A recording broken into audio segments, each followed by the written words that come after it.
स्वागत है दोस्तों आपका मेरे चैनल कार वैल्यू सर्विस में। दोस्तों मैं नितिन लेके आता हूं आपके लिए यूनिक कंटेंट में। दोस्तों आज मैं बात करने वाला हूं टाइप ऑफ मेंटेनेंस के ऊपर। जी हां दोस्तों, आपने सही सुना है, ऑटोमोबाइल के अंदर भी बहुत तरीके की मेंटेनेंस होती है। इन्हीं मेंटेनेंस के ऊपर रोशनी डालने के लिए मैं ये वीडियो लेके आया हूं। तो चलिए दोस्तों बिना देरी करे शुरू करते हैं अपनी वीडियो को लास्ट तक देखिएगा ताकि आप पूरा कंटेंट तरीके से समझ पाए और अपनी गाड़ी को अच्छे तरीके से मेंटेन रख पाए। तो चलिए दोस्तों शुरू करते हैं।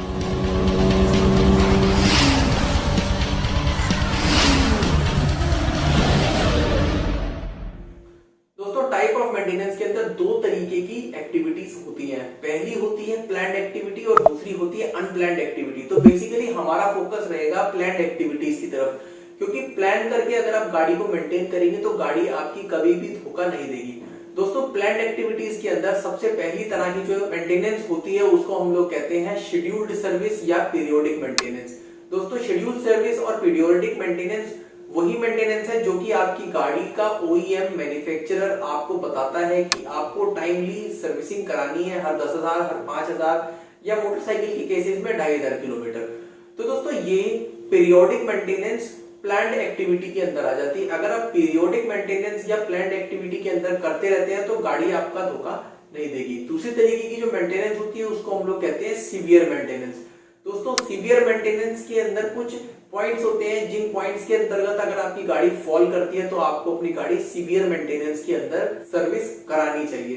दोस्तों सीवियर मेंटेनेंस को मैंने प्रॉपर तरीके से एक्सप्लेन किया है, उसका लिंक मैं आपको एक वीडियो का दे देता हूं। इस लिंक को आप क्लिक करेंगे तो आपको सीवियर मेंटेनेंस पे प्रॉपर वीडियो मिल जाएगा। तीसरे तरीके का जो मेंटेनेंस है जिसके बारे में हम लोग इस वीडियो में डिटेल में बात करेंगे वो होती है हमारी प्रिवेंटिव मेंटेनेंस।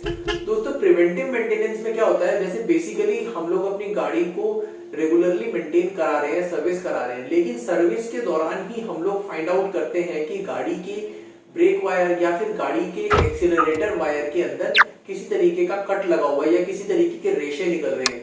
तो फॉर द टाइमिंग हम लोग उस पार्ट को अगर चेंज नहीं करते, डेफर कर देते हैं, तो वो पार्ट हो सकता है रास्ते में टूट जाए और रास्ते में टूटने की वजह से आपकी गाड़ी कहीं रास्ते में खड़ी हो जाएगी, आपको धोखा दे देगी और आपका काम बिगड़ जाएगा। तो ऐसा काम ना हो इसके लिए हम लोग प्रिवेंटिव मेंटेनेंस के अंदर उस पार्ट को रिप्लेस कर देते हैं। फॉर एग्जांपल अभी हमने इस केस के अंदर वो जो पार्ट था उसको हमने डेफर कर दिया था आगे के लिए। हम डेफर ना करके उस पार्ट को अगर उसी समय चेंज कर दें, जैसे कि ब्रेक वायर की हमने बात करी थी, तो हालांकि ब्रेक वायर तो वैसे भी एक सेफ्टी रिलेटेड पार्ट होता है तो उसको हम लोग वैसे भी डेफर नहीं करते हैं। अगर हम इस केस के अंदर हम जैसे क्लच वायर को लेते हैं तो क्लच वायर के अंदर या एक्सीलरेटर वायर को लेते हैं, उसमें कोई वायर का रेशा निकल रहा है तो उस कंडीशन में हम उस वायर को चेंज कर देते हैं, तो वो एक प्रिवेंटिव मेंटेनेंस के अंदर आ जाता है, यानी कि हमने उस वायर के टूटने से पहले ही उसे प्रिवेंट कर दिया। चलिए इसको दूसरे एग्जांपल से समझने की कोशिश करते हैं। दोस्तों जैसे बेल्ट्स होती हैं हमारी गाड़ी की, तो बेल्ट्स के अंदर टाइमिंग बेल्ट आती है। टाइमिंग बेल्ट का एक रिप्लेसमेंट मेंटेनेंस चार्ट बना होता है। अगर आप अपनी गाड़ी के ओईएम चार्ट के अंदर देखेंगे तो आप फाइंड आउट करेंगे कि कुछ मैन्युफैक्चरर इसको रिप्लेस करने के लिए बोलते हैं 1 लाख किलोमीटर पे और कुछ मैन्युफैक्चरर इसको 1.5 लाख किलोमीटर पे रिप्लेस करने के लिए बोलते हैं। अब नॉर्मल कंडीशन में अगर आप गाड़ी को 10,000 किलोमीटर ही चलाते हैं, जैसे जनरली मैक्सिमम लोगों की गाड़ियां साल भर में केवल 10,000 किलोमीटर चलती है, तो ऐसे में 3 साल के बाद में गाड़ी जो है वो केवल 30,000 किलोमीटर चली होगी। हालांकि जो रबर का पार्ट है वो, जैसा कि हम सबको मालूम है, रबर के पार्ट्स के अंदर, टायर्स के अंदर 2 साल के बाद में डेटोरिएशन शुरू हो जाता है। डेटोरिएशन माने कि जो टायर का रबर होता है उसमें क्रैक्स आ जाते हैं या फिर उसके अंदर क्रैक के कारण टायर के फटने फूलने इसके चांसेस खड़े हो जाते हैं। तो दोस्तों टायर भी प्रिवेंटिव मेंटेनेंस के अंदर आता है। इसके अलावा हम लोग अभी एग्जांपल ले रहे हैं टाइमिंग बेल्ट का। तो दोस्तों टाइमिंग बेल्ट में क्या होता है, 1.5 लाख किलोमीटर और 1 लाख किलोमीटर के बाद में जो बेल्ट होता है उसको कंपनी कहती है कि रिप्लेस कराएं, यानी कि ये एक शेड्यूल्ड मेंटेनेंस है, यानी कि आप इंतजार करेंगे जब तक कि आपकी गाड़ी 1.5 लाख ना चल जाए। और अगर मैं 30,000 किलोमीटर, मैंने बोला कि गाड़ी 3 साल में चलती है, तो इस हिसाब से तो गाड़ी 15 साल चल जाएगी।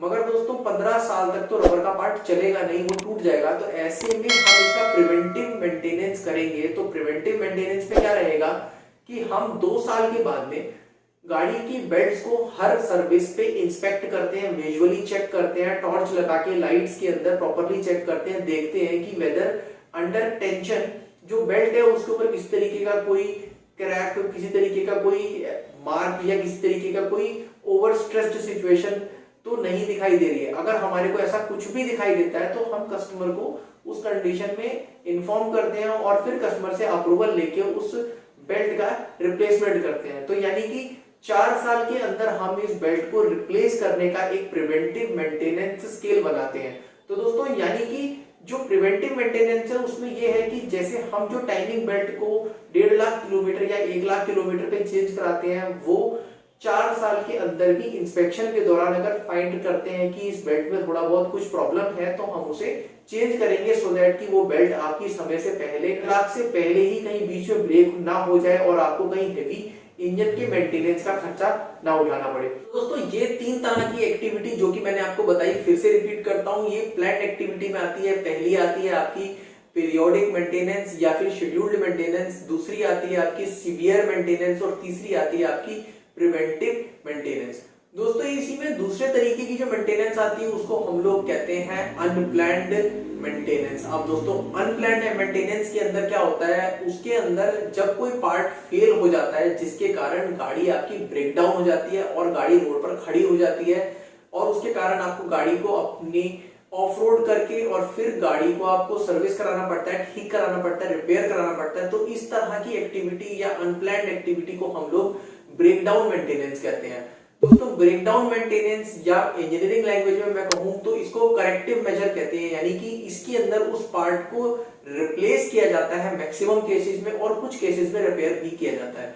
दोस्तों जो प्रिवेंटिव मेंटेनेंस होती है उसकी तुलना में ये जो मेंटेनेंस होती है, ये मेंटेनेंस तब होती है जब हम प्रिवेंटिव मेंटेनेंस को छोड़ देते हैं। उस मेंटेनेंस के फेल होने पर ही हम लोग गाड़ी के ब्रेकडाउन मेंटेनेंस की तरफ चलते हैं। तो दोस्तों ये 4 तरीके के मेंटेनेंस होते हैं जो कि ऑटोमोबाइल लैंग्वेज में गाड़ियों के ऊपर हमेशा हम लोग फॉलो करते हैं। एक अच्छा वर्कशॉप हमेशा इन पैरामीटर्स को फॉलो करता है, सो दैट कि कस्टमर की गाड़ी को प्रॉपर तरीके से वो डिलीवर कर पाए। तो दोस्तों मैं होप करता हूं आपको ये वीडियो मेरा समझ में आया होगा। अगर आपको किसी भी तरीके का सवाल हो तो आप नीचे डिस्क्रिप्शन में मेरे को कमेंट कर सकते हैं, मैं सबके कमेंट का जवाब जरूर देता हूं।